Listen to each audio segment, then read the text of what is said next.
안녕하세요, 여러분. 인생이라는 긴 여정을 달려오느라 참 고생 많으셨습니다. 앞만 보고 숨가쁘게 달려오다 보니 어느덧 거울 속에는 낯선 얼굴이 서 있고 마음 한구석은 까닭 모를 허기로 공허해질 때가 있지요. 자식들 뒷바라지에 직장 생활에 내 몸 하나 돌볼 겨를 없이 살아온 우리들입니다. 이제 좀 쉴 법도 한데 노후 걱정과 건강에 대한 불안, 그리고 문득 찾아오는 외로움이 발목을 잡기도 합니다. 하지만 여러분, 나무는 단풍이 들 때 가장 아름다운 빛을 내고 열매는 가을의 햇살 아래서 비로소 깊은 맛을 완성합니다. 우리 인생도 마찬가지입니다. 지금 이 시기는 쇠퇴하는 시간이 아니라 그동안 쌓아온 경험을 지혜로 승화시키는 가장 찬란한 황금기입니다.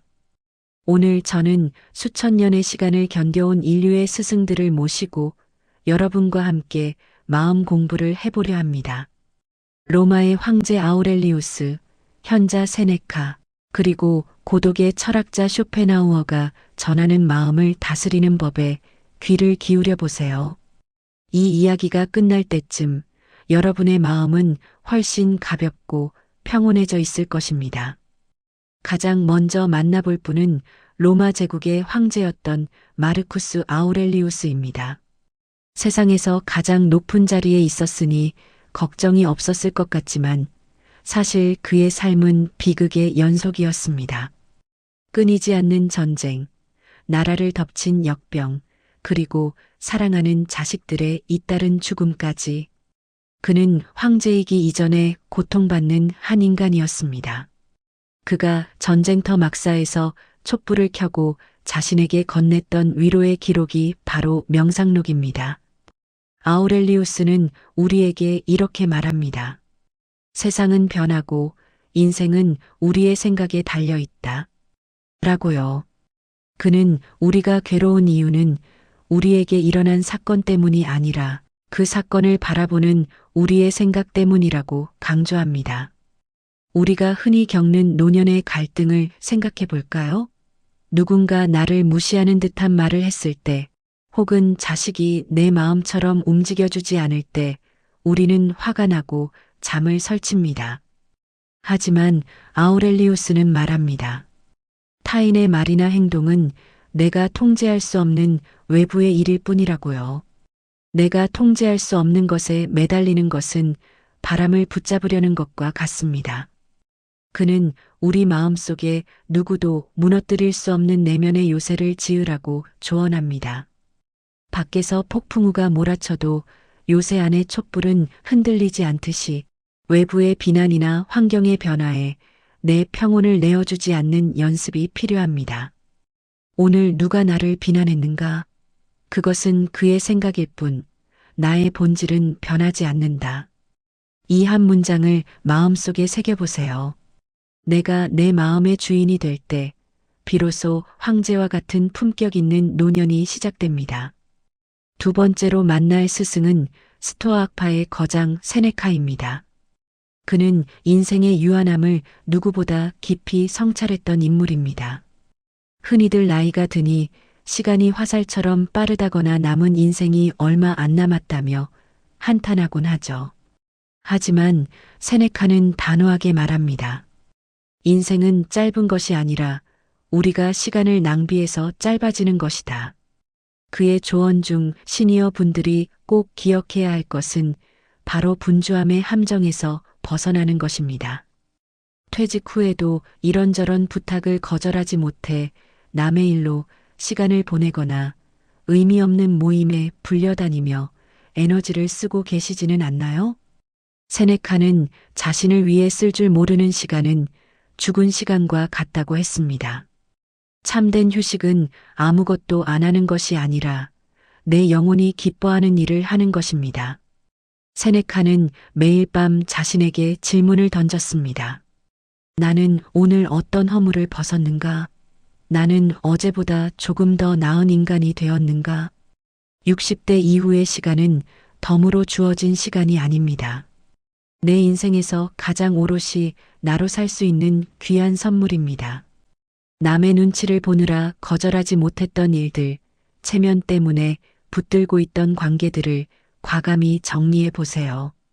그리고 그 빈자리를 고요한 독서나 산책, 혹은 오랫동안 꿈꿔왔던 작은 배움으로 채워보십시오. 시간의 주인으로 산다는 것은 곧 내 인생의 주인으로 산다는 뜻임을 세네카는 우리에게 일깨워줍니다. 마지막으로 만나볼 철학자는 조금 까칠하지만 정직한 조언가 쇼펜하우어입니다. 그는 인간의 고통이 대부분 욕망과 비교에서 온다고 보았습니다. 특히 노년에 접어들수록 주변 사람들과 나를 비교하며 초라함을 느끼는 경우가 많습니다.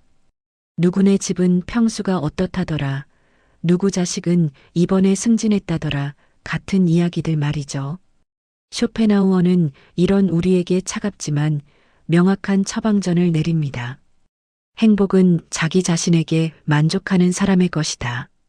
그는 인간이 불행한 이유 중 하나가 자신의 가치를 타인의 눈에서 찾으려 하기 때문이라고 지적합니다. 남들에게 과시하기 위해 꾸미는 삶은 결국 모래 위에 지은 성과 같습니다. 그는 특히 고독의 가치를 높게 평가했습니다. 많은 분이 은퇴 후 관계가 줄어드는 것을 두려워하며 외로움을 호소합니다. 하지만 쇼펜하우어는 고독이야말로 뛰어난 정신을 가진 사람들의 운명이며 나 자신과 친해질 수 있는 유일한 기회라고 말합니다. 혼자 있는 시간에 적막함을 느끼는 것이 아니라 그 안에서 내면의 풍요를 발견해야 합니다.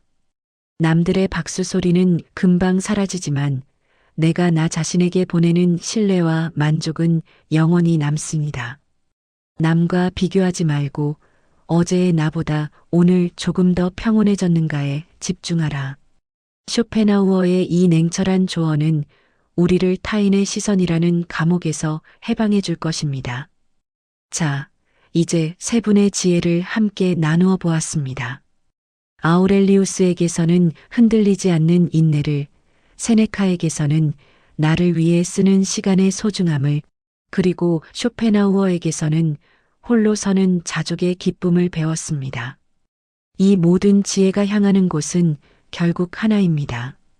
바로 여러분의 마음입니다. 인생의 가을은 열매가 맺히는 시기이지 시드는 시기가 아닙니다. 지금까지 살아오며 겪었던 수많은 풍파는 여러분을 무너뜨리기 위해서가 아니라 지금 이 순간의 깊은 평온을 만들기 위해 존재했던 것입니다. 오늘 밤 잠자리에 들기 전 거울을 보며 고생한 자신에게 나직하게 말해 주십시오. 그동안 참 잘 살았다. 무거운 짐 내려놓느라 수고했다. 이제는 너를 위해 평온해져도 좋다. 여러분의 노년이 고전의 지혜처럼 깊고 은은한 향기를 내뿜기를 진심으로 응원합니다. 마음이 소란해질 때마다 이 이야기들을 다시 꺼내보며 여러분만의 내면의 요새를 가꾸어 가시길 바랍니다. 오늘도 평안한 하루 보내십시오. 긴 시간 함께 해주셔서 감사합니다.